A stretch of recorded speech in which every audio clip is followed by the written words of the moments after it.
Thank you very much, Wael, and thank you to those panelists. We have one more panel on digital and financial inclusion before we conclude the morning sessions. I'll use this as an opportunity for a little bit of housekeeping. As you know, we kindly request everybody's back at 2:15 for the meeting tables, which will take place this afternoon. Please don't leave any personal belongings, personal possessions behind, and as these tables change shape, so then we can get ready for the after lunch sessions. Actually, I'll just use this as one last opportunity to announce, I have said it once before, I'll ask Dr. Assad Al-Ajmi from Oman to raise his hand. Dr. Assad has confirmed Muscat, Oman will be hosting MENA Innovation next year. Give him a round. Thank you. Okay. And so now we move on to the inclusion panel, and it's chaired by the head of the General Manager of North Africa and Levant for Visa International, Tarek Elhousseiny. Dr. Tarek, please give him a warm welcome.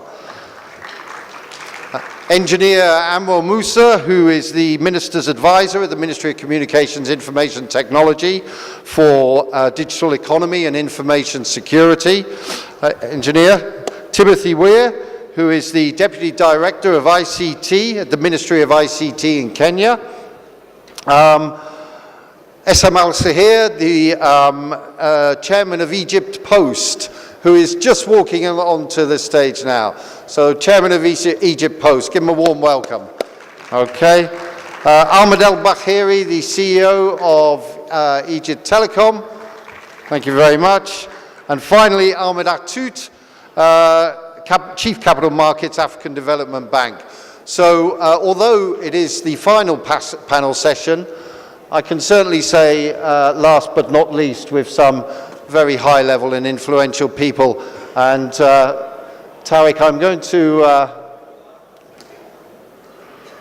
going to hand over this panel about inclusion to you. We're doing okay on time. What we'll do is just after 12:30, if we take it to around about 1:15, gives us an hour for lunch. I'd appreciate that very much. I'll leave it in your hands. Thank you, Tarek. Thank you very much, John. Good afternoon, ladies and gentlemen. I'm very delighted to have the opportunity to advance your next panel in the next less than 45 minutes, we're told.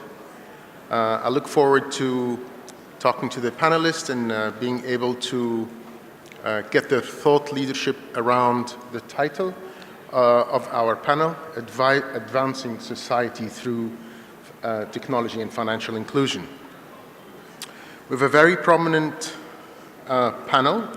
It's quite, the subject is quite challenging for a lot of stakeholders operating in the space of financial inclusion in particular, given the very different level of readiness and challenges for each market, but obviously advanced by the ever-changing and the evolution in technology, which decides the destination, but also decides the pace.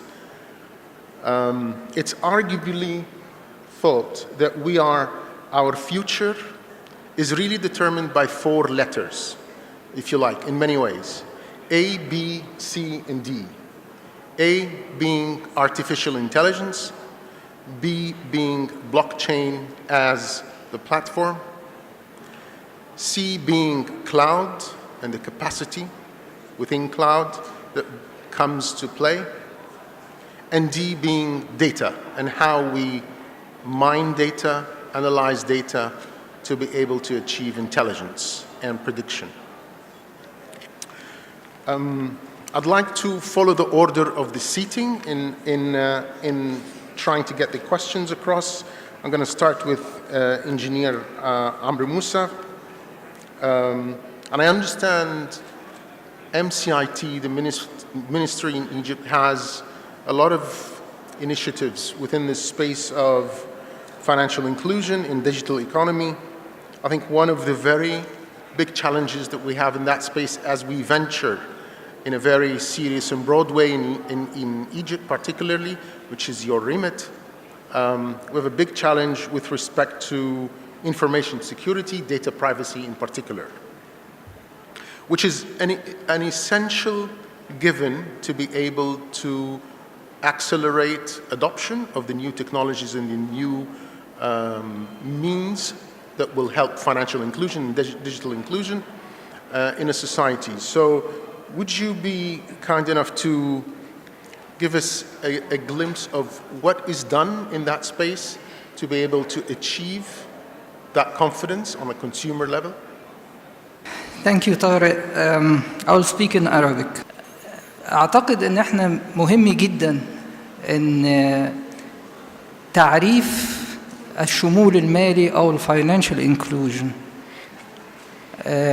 لأن في خلط كبير جدا في موضوع الشمول المالي أو الفاينانشال انكلوجن، بأن هو it's just opening a bank account، يعني أنت مجرد إنك نفتح حسابات في البنوك.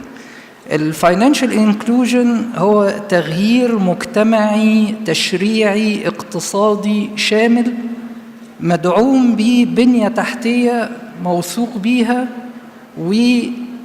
ومؤمنة، اللي هي بنسميها احنا التراستد انفراستراكشر. ده المفهوم اللي اتحركت بيه وزارة الاتصالات. أنا سمعت كتير قوي في الأيام اللي فاتت كلام كتير عن الديجيتايزيشن وعملية الأوتوميشن بس ما سمعتش كلام خالص عن أي استراتيجي تخلي عملية الديجيتال ترانسفورميشن a secured and robust digital transformation. لأن لازم أي استراتيجي في عملية الأوتوميشن أو الديجيتايزيشن لازم تكون معاها خطة كاملة لتأمين هذه المرحلة. الوزارة لما شافت هذا الكلام وتحركت من هذا المنظور، احنا النهاردة قريب جدا هتصدر الاستراتيجية الوطنية للأمن المعلومات والأمن السيبراني، اللي هتؤمن البنية التحتية اللي هيقوم عليها الشمول المالي والاقتصاد الرقمي. في عدة مبادرات، منها الخدمات الوزارة الرقمية،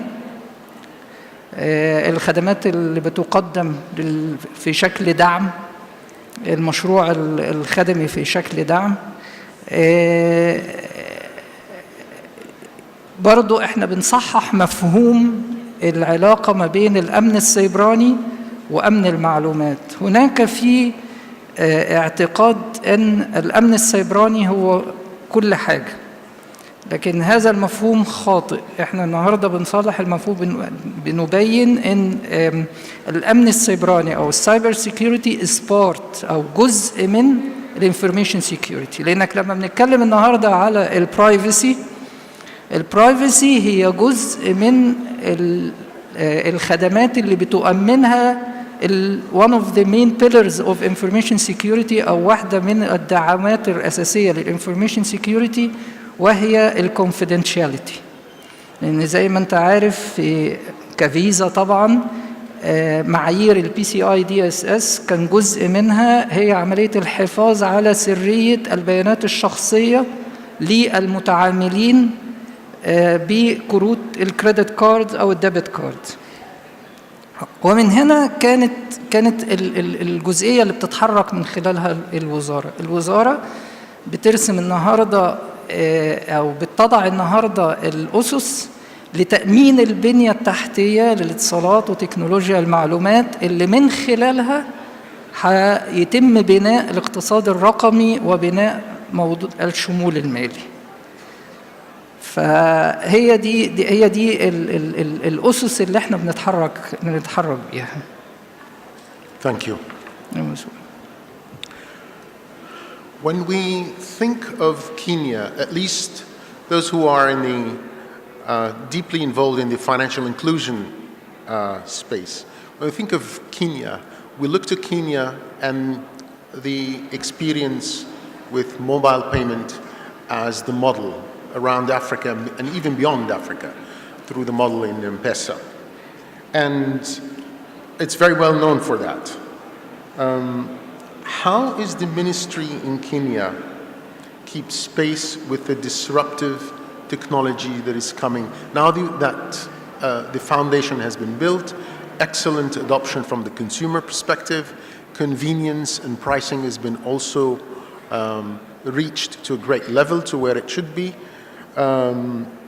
particularly blockchain. And I know that in Kenya is probably one of the earliest markets that is approaching blockchain in particular.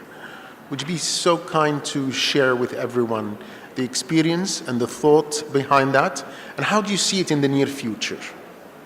Thank you very much, Chair, and thank you to the organizers of this conference.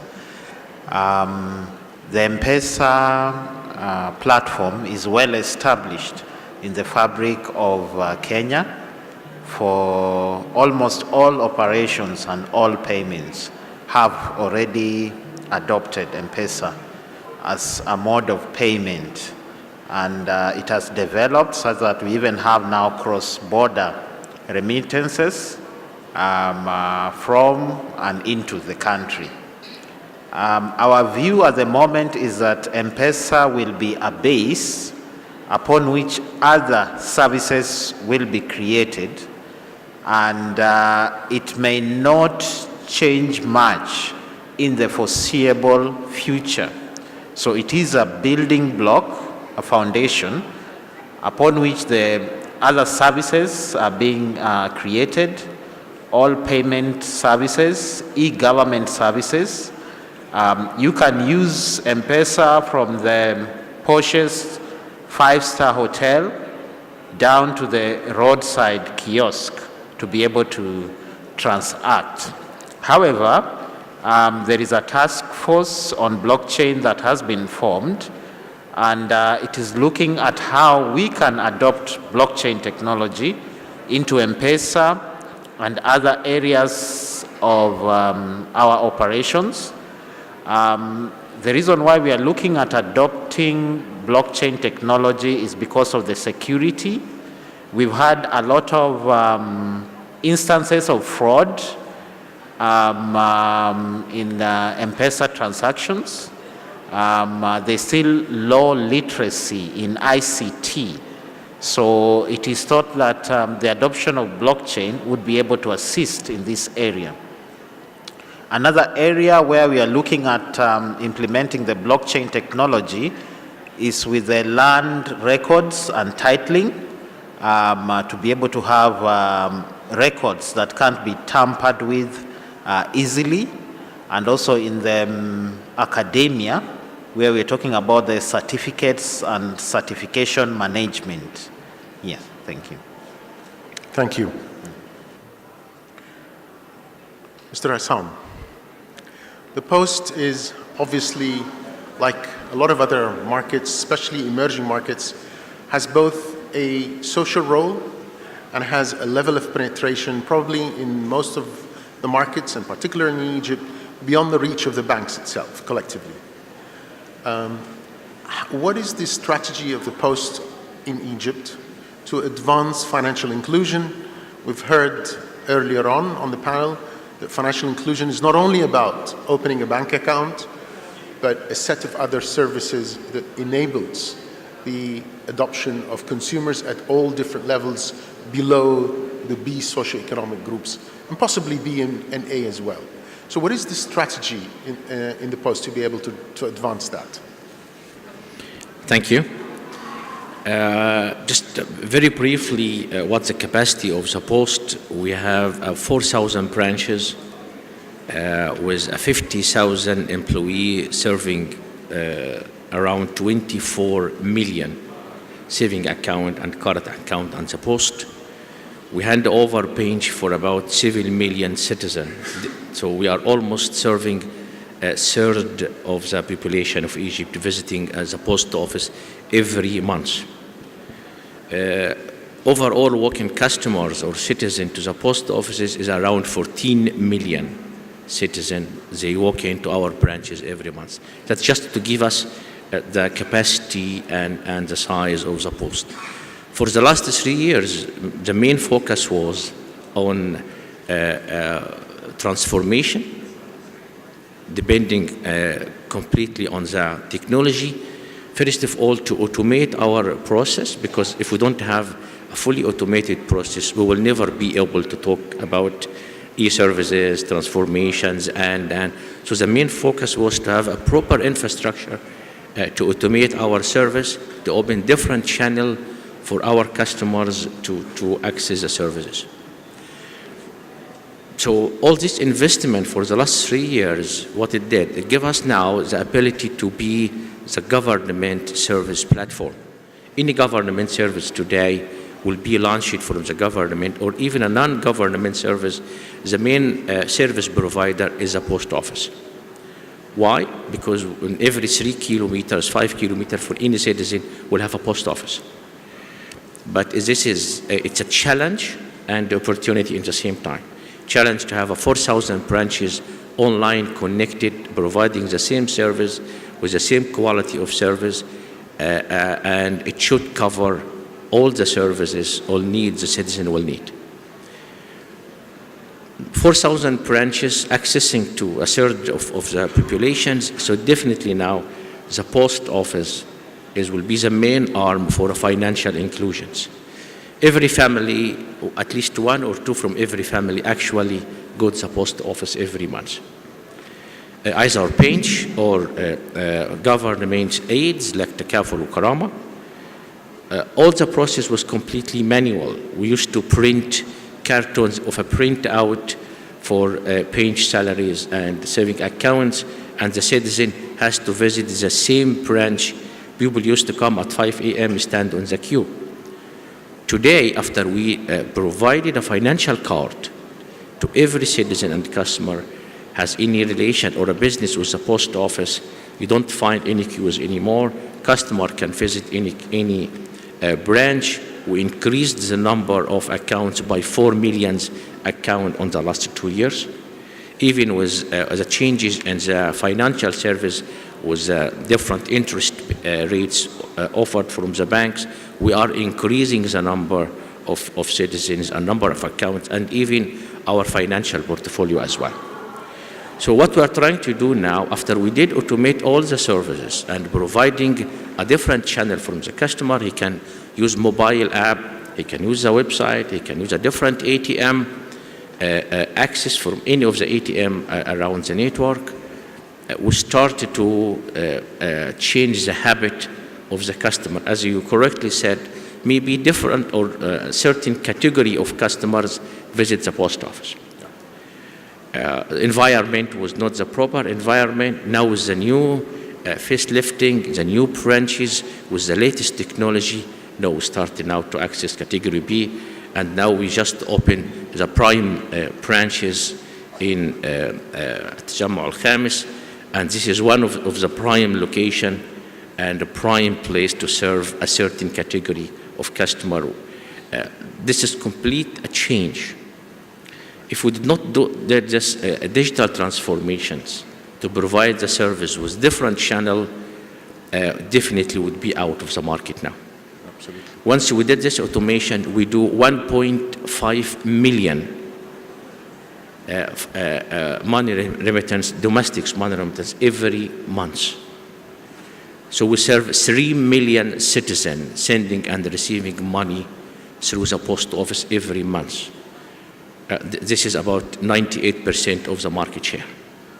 If we did not do this investment of infrastructure, investment of digital transformation, would be never to do this. And in Cairo, next Cairo ICT, mobile transfer will be through the mobile wallet. Bill payment completely will be through your profile. You need to click one click, and we will settle all your payment. That is how we are now, giving the challenge or giving the opportunity to different type of customer use. People used to say, post office is for older people, only for pinch collections. No, now with the mobile applications, We have our prepaid credit card now. We give it to student free of charge. All what you need, just charge it, start to do the online ordering, and the post office will deliver. We signed with 13 African countries in the last 3 months to use our consolidation hub at the cargo village at the airport. So now Cairo and the post office is the consolidation hub for 13 countries in Africa. And that is a huge number of traffic.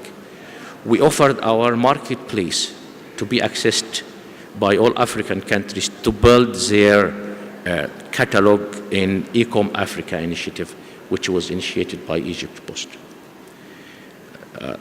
After all this, you will never find a better place than the post office to provide financial inclusions. Now we have more than 7 million financial cards used by the citizen. Everyone used to come at the beginning, first day of the month, collect or her salary or pension. Now they use a financial card through supermarkets, online ordering. If he's traveling abroad, now he uses the card. Now we start to have a proper data analysis, as you correctly said, about the citizen habit of where they are investing the money. And this will help us to create new products for every category. Before, when everything was manual, we was completely blind. We don't know, just collect, come the first day of the month, collect all the cash, and that's it. We'll see him next month. Now we can see a data analysis of all the habits and customer lifestyle. And definitely this is helping us now to create new products, to create new facilities for all citizens. Thank you. Thank you. It's definitely, I mean, I'm privy to a lot of work and development happening at the Post, and it's something to look up to. It's very admirable, the achievements and developments that happen in the Post, because it also shows the social role that the Post plays, not just financial inclusion tools, but also the social aspect of it, and it's very apparent. Thank you. With all those global initiatives for financial inclusion, there are still 2 billion people around the globe that are not financially included. 46% of those 2 million, by the way, is equal to half of the adult population in the world. So what is equal to half of the adult population in the world are out of the financial system, are out of financial inclusion activity. And that's a huge challenge and opportunity as well for everyone. But within those 2 billion, 55 of them are female. And that really forces the topic on our agenda. And maybe I want to ask Mr. Ahmed al-Beheiry to take that question on, is equality, gender equality within financial inclusion. How do you see that 55% of the 2 billion today worked on such that we convert faster and more efficiently, but more so conveniently for that segment, females?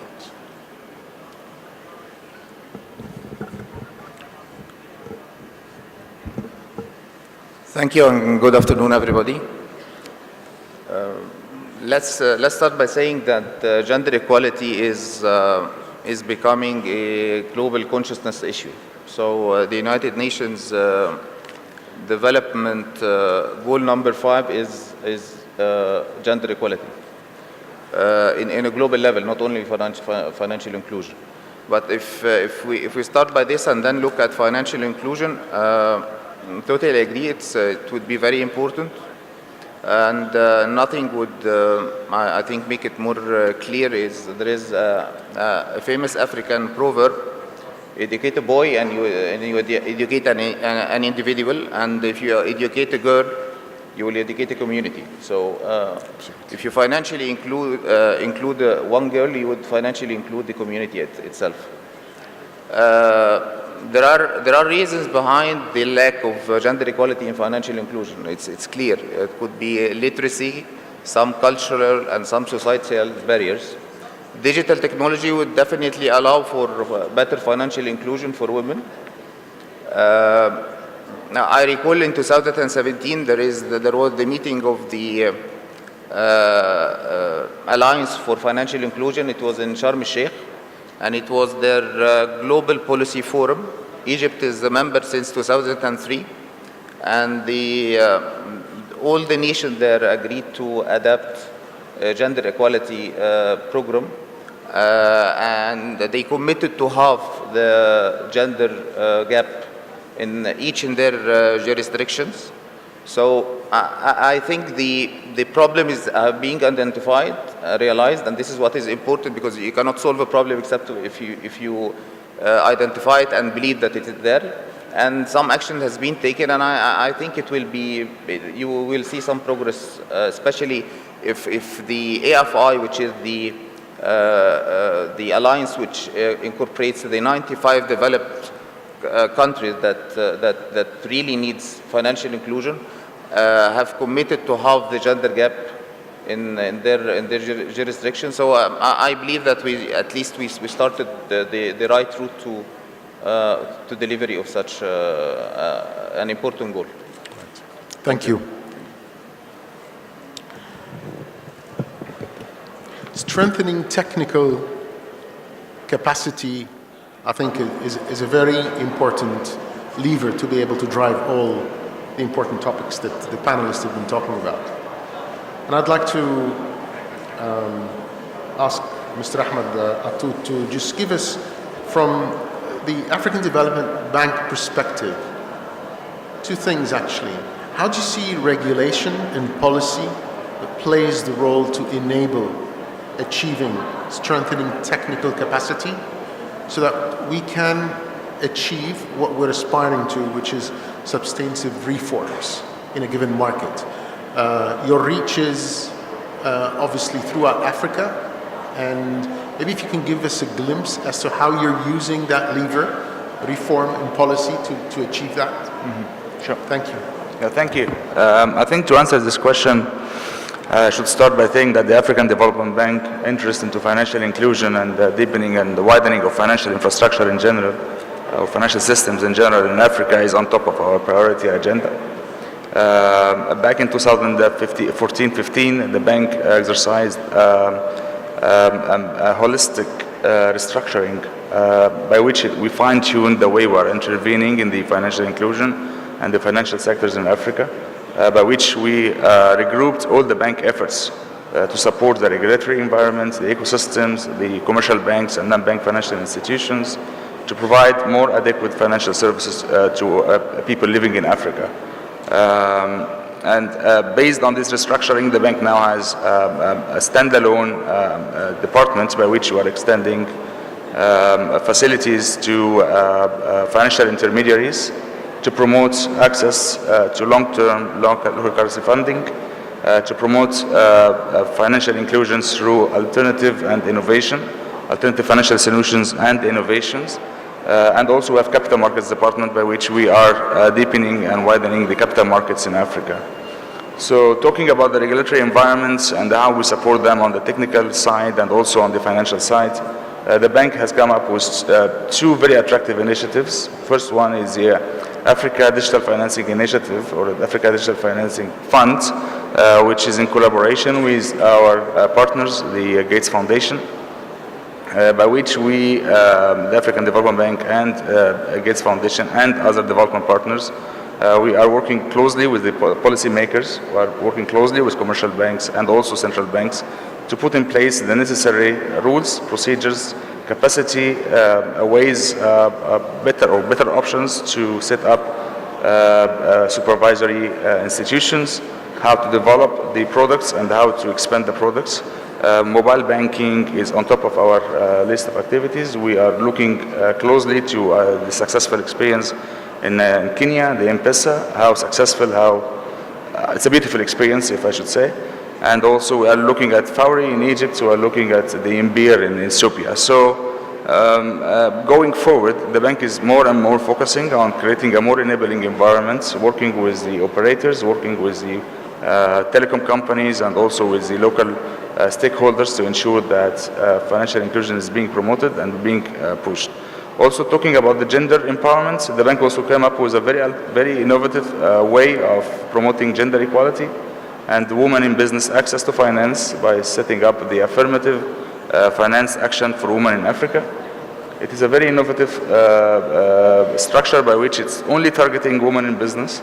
It's only targeting women access to funding either through banks, mobile money services, credit, or microfinance.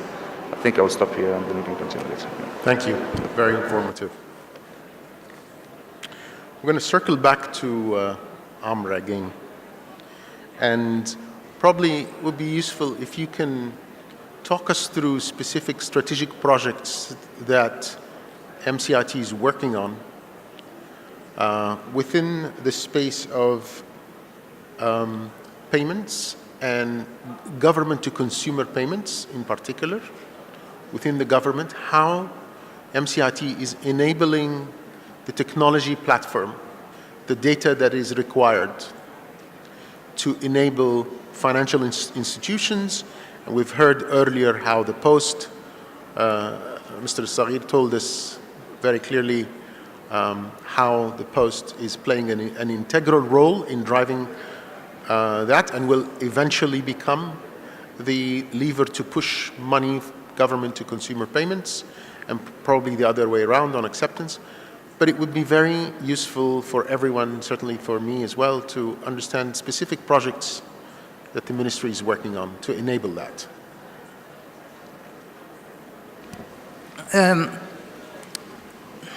مشروع أساسي ورئيسي احنا أخذنا أولا في الوزارة أخذنا structured approach.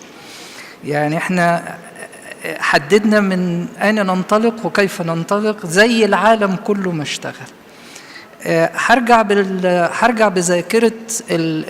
بالذاكرة شوية لورا شوية لسنة 2005 في المؤتمر العالمي للمعلومات اللي عقد في تونس. في أحد التوصيات اللي صدرت في هذا المؤتمر العالمي اللي كان تحت رعاية الأمم المتحدة وهو Action Line C5 Building Trust and Confidence في ال ICT في ال Information and Communication Technology لأن دي مهمة جدا في عملية ال Financial Inclusion وال Digital Economy. من هنا احنا لما جينا نحط الاستراتيجية اللي هي الناشونال انفورميشن سيكيورتي اند سايبر سيكيورتي استراتيجي في حته اساسيه فيها هي الكريتيكال انفراستراكشر. الكريتيكال انفراستراكشر جزء منها اساسي ورئيسي هو البيمنت سيستمز. معلش انا اخدتها كده. البيمنت سيستمز ده برضو او البيمنت سيستم انفراستراكشر هي جزء من حاجه اسمها الفاينانشال ماركت انفراستراكشر. كل الانفراستراكشر دي هي الانيبلر لموضوع الديجيتال سوسايتي والفاينانشال انكلوجن والديجيتال ايكونومي لازم يتم بناء. انا بعتبر واحد من المشاريع المهمه جدا اللي احنا حققناها هي الاتفاقيه اللي وقعت مع فيزا لإصدار كارت المواطن الموحد. ده كارت ذكي كان هيبقى عليه محافظ إلكترونية معينة مرتبطة بالخدمات اللي على هذا الكارت الموحد. كان لسه الزميل هنا من كينيا بيتكلم على transaction you cannot tamper with. حتة transaction you cannot tamper with دي برضو جزء من الأهمية القصوى لأنك أنت لما هتيجي تدخل في موضوع الديجيتال ايكونومي لازم يبقى عندك ناشونال اوثنتيكيتور لأنك أنت هتدخل برضو في الفرود، هتدخل في السايبر كرايم، هتدخل في حاجات كتيرة جدا هتحتاج منها الديجيتال ايفيدنس، والديجيتال ايفيدنس هتحتاج انك انت ديجيتال ايفيدنس يو كانت تامبر وذ. فكل المنظومة دي بالكامل، ده الى جانب طبعا الماركت سيت اب، لان الماركت سيت اب بالنسبة لهذا الموضوع مهم برضو جدا. زي ما كنا بنتكلم بنقول ان الفاينانشال انكلوجن هو تغيير مجتمعي اقتصادي تشريعي. احنا برضو التشريعات الخاصة بالبرايفسي بيتم تحضيرها حاليا. الامور يعني احنا بنهتم كوزارة اتصالات ببناء البنية التحتية المهمة وتحضير البنية التحتية. احنا بنرسم استراتيجية لكومبليت governance framework، ان من ناحيه الاوديت، من ناحيه الريسك مانجمنت، من ناحيه كل هذه الامور كلها بالكامل بيتم تحضيرها علشان تنيبل اللاير اللي عليها تتم كل موضوع الفاينانشال انكلوجن وكل الموضوع بتاع الديجيتال ايكونومي. ده في الاساس المشروع اللي احنا أو من ضمن المشاريع برضو اللي احنا النهارده بندخل فيها هي موضوع الMDM أو قواعد البيانات الموحدة. لأن أنا النهارده علشان أقدر إن أنا to personalize الكارت الذكي أو أوفر applications، لازم يبقى عندي بروفايلنج للمجتمع كله بالكامل.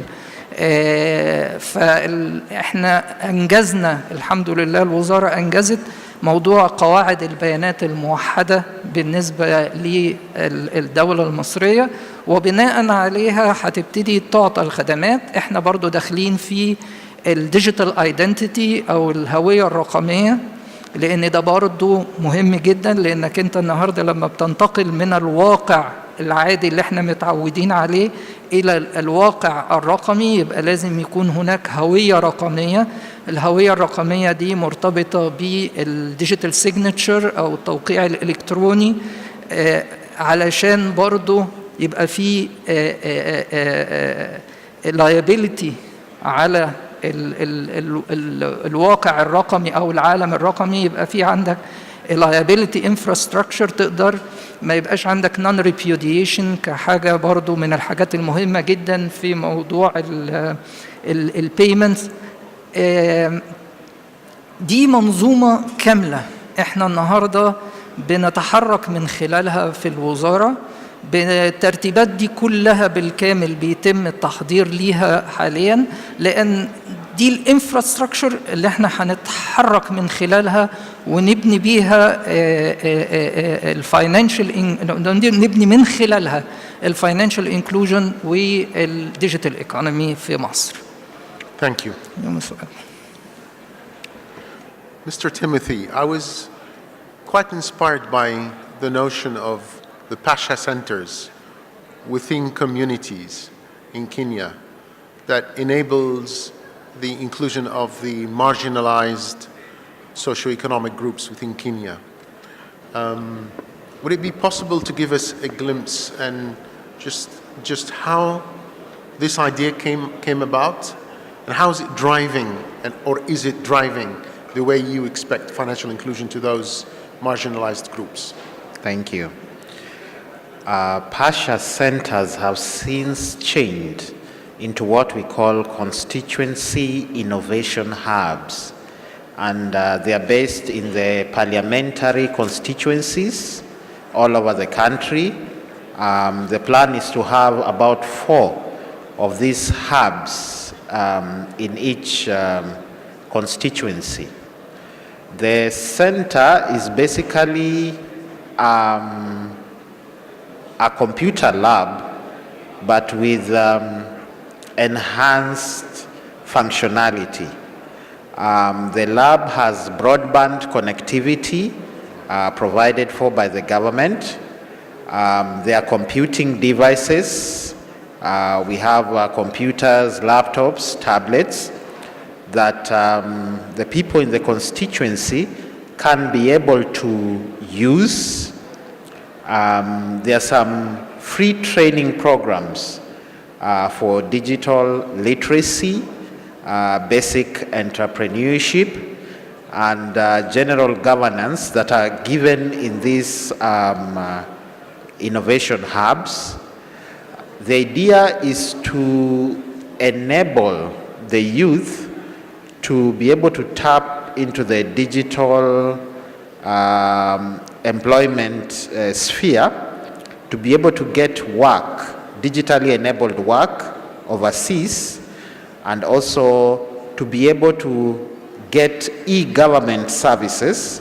We are moving towards providing our services electronically.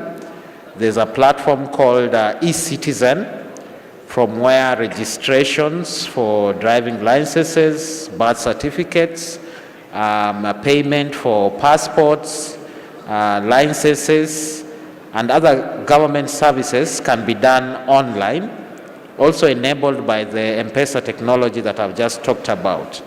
So many of the people in the rural areas do not have access to computing facilities of their own. So they go to these communal centers where they can be able to get these facilities to be able to interact with the government and interact with the outside world. Apart from just the digitally enabled work, these centers also have recording studios. So youth or people who are creative in nature are able to record movies, short movies, or music, or commercials, which is then marketed or promoted by the national broadcaster and can be sold to the people. Around these innovation hubs, other support businesses have also cropped up. We have businesses that provide printing services. We have businesses that provide the agency banking and the M-Pesa services around there. And we have general information services around these innovation hubs, where the government would also use it to pass on its policies and any upcoming events to the people in the constituency. Thank you. Thank you. That's admirable. I think not only that you're offering financial inclusion tools, but you're also enabling the consumers to adopt them. That's quite amazing. Now I've been given a sign that we're approaching very close lunch, so I'm just going to ask if we can get the answers as brief as possible, but I know everyone wouldn't want to lose the chance to hear the best from the rest of the panelists. Mr. Saghir, you've told us an amazing story about the role of the Post, the millions that have been served every month, the 98% share of money transfers within the market. Amazing. That's another M-Pesa, by the way. And there's also that role with respect to microfinances and micro merchants, if you like. Because if we want to enable commerce in a big way, particularly to groups and socioeconomic groups that are out of the financial system at the moment, we have to enable that commerce. And I think we need to start with the microfinances. Should we expect that the Post will also play a role in that space? Was a huge access of the Post, so definitely this will be the best again outlets or to present. But are we going to be only just a channel for a cash collection? No, we are trying to, or that's actually happening.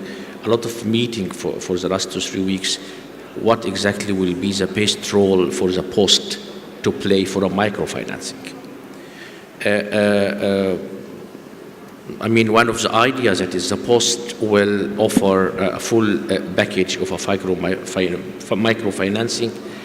As you know, as a post, we cannot provide any credit facility. It's not within our acts or within our license. So what we can do is we will present banks and agencies, and that is already happening. We did sign with the biggest 4 banks in Egypt to provide this type of services to the customers.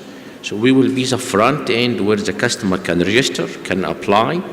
If there is any financial facility will be provided to him through one of the banks. Yes, this will be through the post. If there is any monthly installment or monthly payment, this will be done through the post as well. So we will be the reach arm for all banks and all agencies for the financing. The post himself to do a microfinancing, no, we will not be able to do this, but definitely we are the best arm to provide the full service from A to Z, and that's exactly what happened in a lot of other countries as well. Fantastic, thank you. Mr. Beheiry, maybe mobile payments is becoming the second word in every paragraph. Every time we talk about payments and development of payments. How is Telecom Egypt responding to mobile payments for the new consumers, for the weak consumers, for example?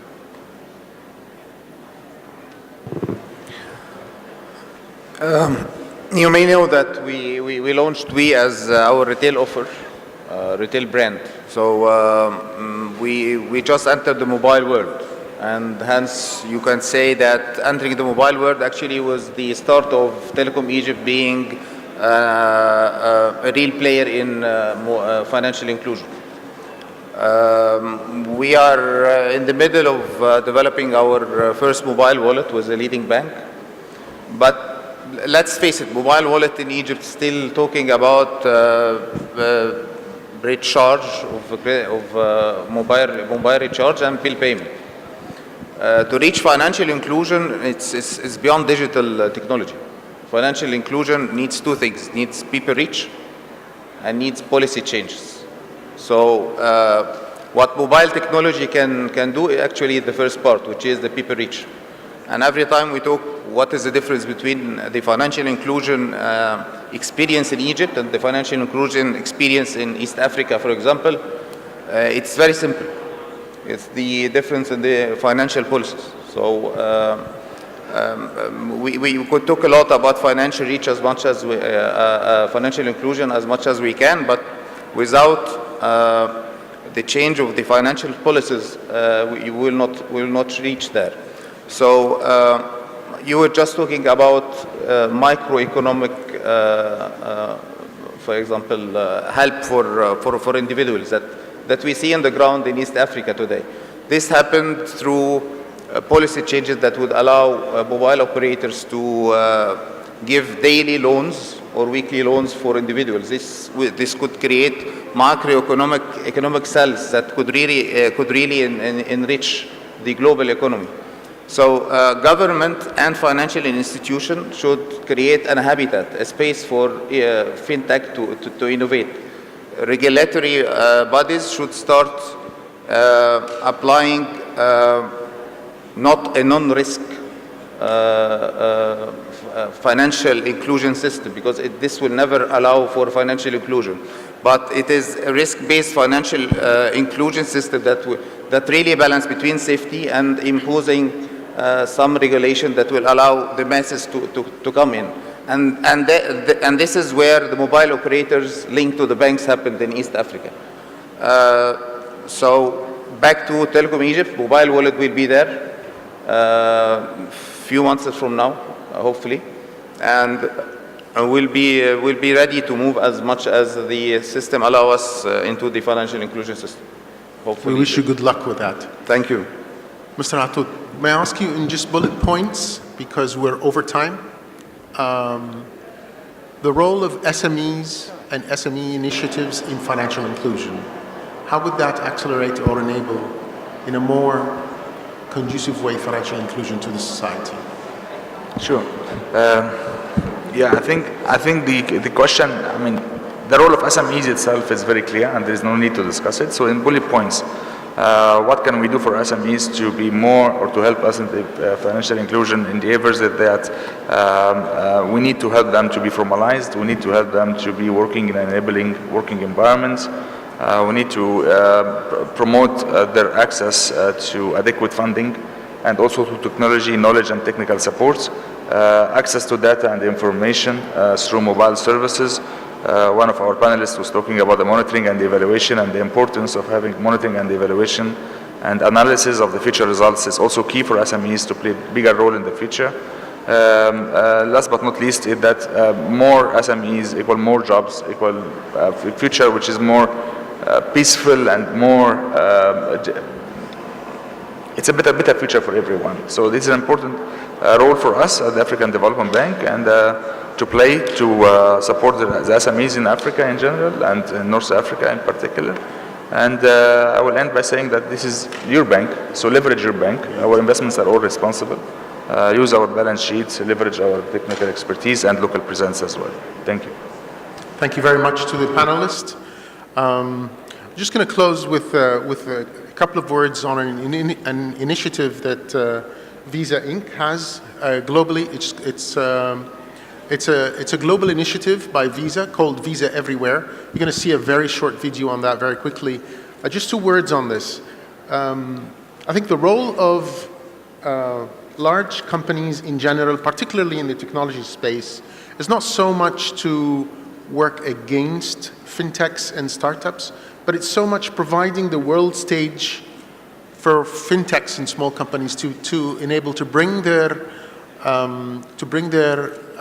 innovation on global stage. And I think this is what all this initiative is about. If you've got the patience, it's just going to be a very short video that we will play now, and after which we can just go for lunch. Thank you to the panelists.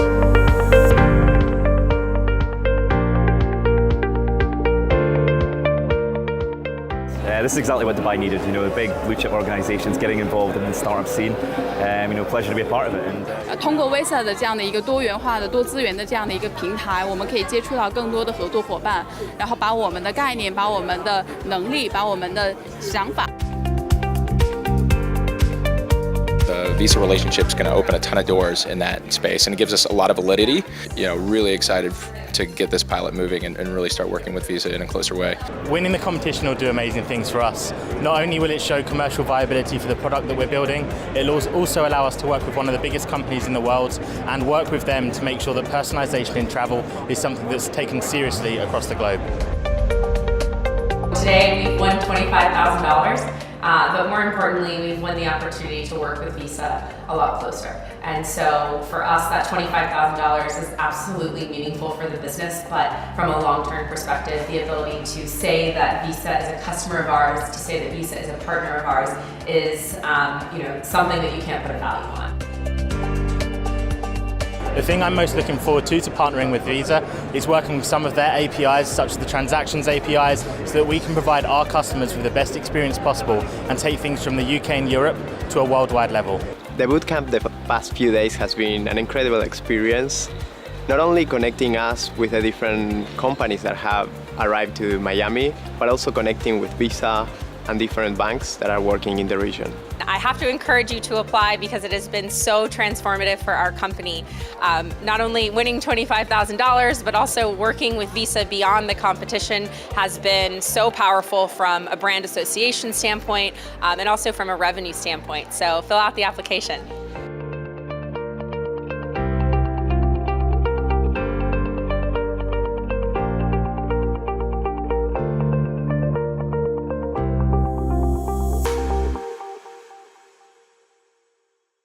Much. And please thank Dr. Tarek. Thank you very much, ladies and gentlemen. Lunch is served in the mezzanine level. Please don't leave any possessions behind. And we'll see you back here at just after 2:15 for the meetings. Thank you very much.